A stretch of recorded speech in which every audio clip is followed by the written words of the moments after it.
Friends, object को समझने से पहले हम एक और कॉन्सेप्ट, एक इजी कॉन्सेप्ट को देख लेते हैं, समझते हैं कि रेगुलर वर्ब और इरेगुलर वर्ब क्या होते हैं। जो हमारे रेगुलर वर्ब्स होते हैं वो हमेशा ईडी से एंड होते हैं। उनकी वर्ब की सेकंड फॉर्म और वर्ब की जो थर्ड फॉर्म होती है वो बस ईडी ऐड करने से बन जाती है। तो ऐसे ही जितने भी वर्ड्स होते हैं वो सारे हमारे क्या होते हैं, रेगुलर वर्ब्स होते हैं। जैसे कि डांस हमारा एक रेगुलर वर्ब है, क्योंकि इसमें भी हमने केवल ईडी जोड़ा है वर्ब की सेकंड फॉर्म और थर्ड फॉर्म बनाने के लिए। तो ऐसे जितने भी वर्ब्स होते हैं जिनकी वर्ब की सेकंड फॉर्म और थर्ड फॉर्म केवल ईडी जोड़ने से बनती है वो सारे हमारे रेगुलर वर्ब्स होते हैं। और इरेगुलर वर्ब्स जिनकी कोई फिक्स्ड फॉर्म नहीं होती, उनकी जो वर्ब की सेकंड फॉर्म होती है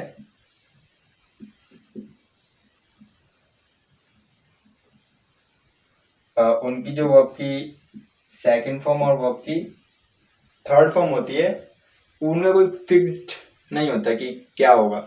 जैसे कि राइट, रोट, रिटर्न, यहाँ पर राइट, रोट, रिटर्न हो गया, और कम के केस में कम, केम, कम हो गया। तो इनकी फिक्स्ड फॉर्म नहीं होती। और ये डिफरेंस है कि रेगुलर वर्ब्स केवल ईडी जोड़ने से वर्ब की सेकंड वर्ब थर्ड फॉर्म बन जाती है, लेकिन जो इरेगुलर वर्ब्स होते हैं उनकी कोई फिक्स फॉर्म नहीं होती।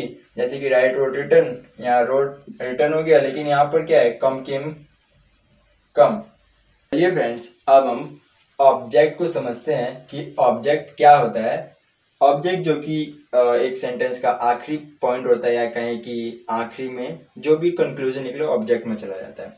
और ये बेसिकली क्या होता है कि ये एक एक्शन वर्ब के बाद प्लेस होता है, यानी कि एक्शन वर्ब के बाद जो कुछ भी है वो सब हमारा ऑब्जेक्टिव केस में होता है। तो ऑब्जेक्ट जो एक्शन वर्ब के बाद जो कुछ भी प्लेस हो सारा ऑब्जेक्ट में चला जाता है। हम आखिरी में देखेंगे कि ऑब्जेक्ट और कॉम्प्लीमेंट में क्या अंतर है। पहले देखते हैं कि जो ऑब्जेक्ट है दो प्रकार का होता है, एक डायरेक्ट ऑब्जेक्ट होगा, एक इनडायरेक्ट ऑब्जेक्ट होगा। जो डायरेक्ट ऑब्जेक्ट होगा उसे हम एक्विजिटिव केस भी बोल सकते हैं, इनडायरेक्ट ऑब्जेक्ट को डेटिव केस भी। डायरेक्ट ऑब्जेक्ट का कैसे पता लगाएं कि किसी सेंटेंस में कौन सा वर्ड या क्या चीज डायरेक्ट ऑब्जेक्ट में या फिर एक्विजिटिव केस में है। एग्जाम्पल है, ही रोट अ लेटर, उसने एक लेटर लिखा। मैंने लिखा है यहाँ पर आस्क, व्हाट या हुम, यानी कि हम व्हाट और हुम का आंसर ढूंढ लें इन दोनों सेंटेंस में, तो हमें पता चल जाएगा कि इस सेंटेंस में डायरेक्ट ऑब्जेक्ट क्या है। ही रोट अ लेटर, उसने एक लेटर लिखा। हम पूछते हैं व्हाट, तो आंसर आता है लेटर। तो जो हमारा लेटर हुआ डायरेक्ट हुआ, डायरेक्ट ऑब्जेक्ट हुआ। फिर जो सेकंड एग्जांपल है, शी कॉल्ड ऑन हिम, ये तो एक पूरा एक फ्रेज है, कंफ्यूजन नहीं, बस जो ये हमारा कॉल है ये हमारा वर्ब हुआ, एक्शन वर्ब हुआ। तो उसने उसको कॉल किया या फिर बुलाया, तो हम पूछते हैं हुम, किसको, हु, इसको, हिम को। तो जो हमारा हिम हुआ ये होगा हमारा डायरेक्ट ऑब्जेक्ट। जो इनडायरेक्ट ऑब्जेक्ट होता है उसे हम डेटिव केस बोलते हैं। और हम इनडायरेक्ट ऑब्जेक्ट का पता लगा सकते हैं, एक क्वेश्चन पूछ के, वो है फॉर हुम, यानी कि रिसीवर कौन है, उस डायरेक्ट ऑब्जेक्ट का रिसीवर कौन है। He gave a letter to her, उसने एक लेटर दिया उसको, इसने एक लेटर दिया उसको, चाहे इसको। तो जो हमारा रिसीवर, हम देखेंगे कि रिसीवर कौन है, हम ढूंढेंगे रिसीवर कौन है, हर।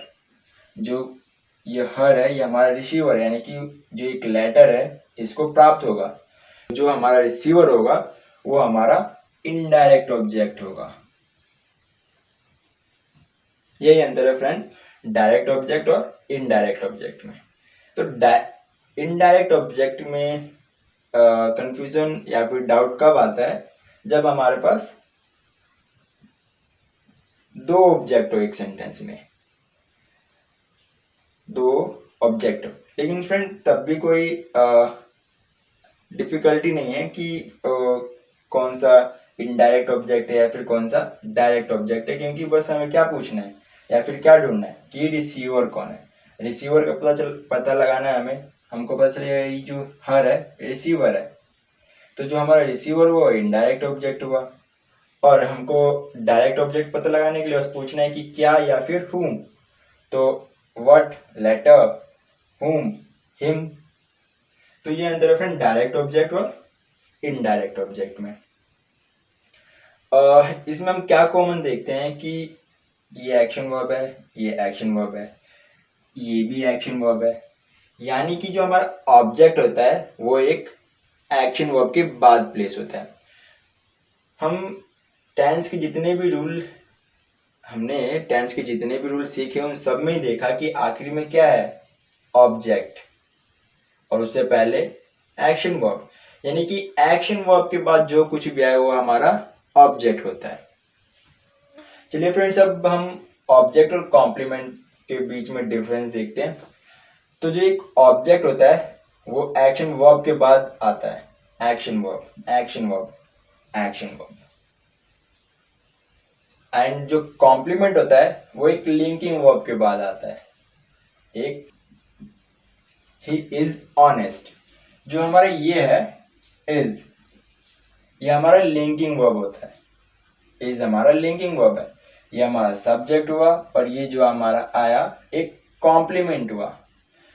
तो जब हम लिंकिंग वर्ब के बाद नाउन एडजेक्टिव का प्रयोग करते हैं हमारा कॉम्प्लीमेंट होता है, वो कॉम्प्लीमेंट होता है। लेकिन हम जब एक्शन वर्ब के बाद प्लेस करते हैं वो हमारा डायरेक्ट या फिर इनडायरेक्ट ऑब्जेक्ट होता है। So thank you friends.